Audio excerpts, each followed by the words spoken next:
सहयोग से एक लाभ मिला है जनता। पहली ही बारिश में जो शारदा काम हुआ था, पहली ही बारिश में रेलवे लाइन कट गई थी और 1 लाख क्यूसेक पानी आया है। अभी तो सुरक्षित आज मैं देख कर आ रहा हूँ, हमें तो सुरक्षित लगा और हमारी जो बने हुए हैं दोनों साइड में, यानी वो बैराज का भी काम कर रहे हैं जो हम निकाले हैं पानी, उससे आने वाला समय में लाभ मिलेगा। जो थोड़ा बहुत कठिनाई उसको भी देखवा लेंगे, लेकिन काम दोनों जगह अच्छा हुआ है। जनता जनार्दन के सहयोग से हुआ है, विभाग के सहयोग से, जिला प्रशासन के सहयोग से हुआ है और राज्य के अंदर सभी राज्य के जनपदों में नदियों को जिंदा करने का हम लोग काम करते। क्या है कि आने वाला समय भूजल स्तर और जो नदियां हैं, आप देख ही रहे नदियों की स्थिति। यमुना में हम पानी हमारे पास सिंचाई के लिए नहीं है, यानी आगरा तक हम पानी सिंचाई, क्योंकि वह दिल्ली का गंदा नाला ही समझो उसे।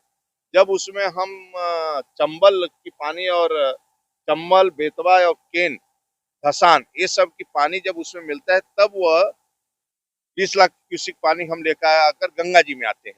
तो पानी में आज भी हमारे पास इस बैराजों में भी पानी नहीं कि हम सिंचाई का पूरा उपलब्ध करवा सकें, इसलिए हमारे पास समस्या है।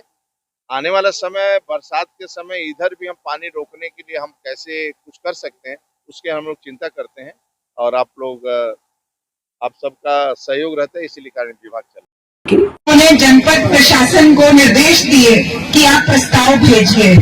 यहाँ नदी की सबसे पहले ड्रोन की फोटोग्राफी की गई और ड्रोन के माध्यम से देखा गया कि कैसे नदी का रास्ता पिछले 40-50 साल से लगातार बंद है।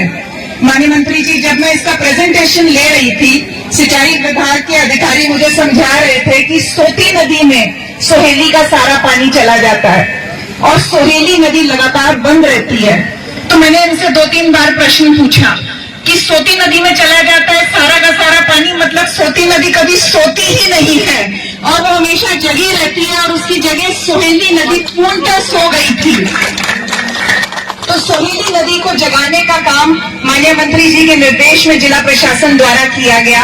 आप सबको मैं ये भी बताना चाहती हूँ कि इस परियोजना से प्रत्यक्ष अप्रत्यक्ष रूप से 50,000 किसान लाभान्वित हो रहे हैं। लगभग 1500 हेक्टेयर भूमि जो पूरी तरह जल भराव से नष्ट हो जाती थी, उसको मुक्त करने का प्रयास किया गया है। माननीय मंत्री जी के निर्देशन में सोहेली नदी के साथ साथ शारदा नदी की भी ड्रेजिंग का काम किया गया। माननीय मंत्री जी, आपके मार्गदर्शन में ये 2 बहुत बड़ी अभिनव पहल है। जो जनपद लखीमपुर खीरी, जो उत्तर प्रदेश का सबसे बड़ा जनपद है और सबसे ज्यादा बाढ़ प्रभावित क्षेत्र भी है, वहां आपके आशीर्वाद से ये 2 बड़ी परियोजनाएं लगभग 25 करोड़ की लागत से पूर्ण की गई हैं और इनके परिणाम सबके सामने प्रत्यक्ष रूप से दिख रहे हैं। इसके अतिरिक्त जनपद में 12 परियोजनाओं के लिए पैसा दिया गया। इन सभी परियोजनाओं को मिलाकर के लगभग आपने हमें 100 करोड़ रुपए दिए हैं पूरे जनपद को, जो कि पिछले वर्ष से 40 करोड़ अधिक हैं।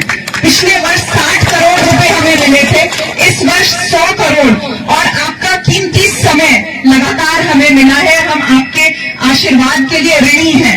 हम माननीय मुख्यमंत्री जी के ऋणी हैं कि लगातार उन्होंने पिछले 1 वर्ष में यहाँ का भ्रमण किया और ड्रेजिंग जैसे महत्वपूर्ण और संवेदनशील प्रस्ताव पे अपनी हरी झंडी दी और लगातार हमारा मार्ग प्रशस्त किया।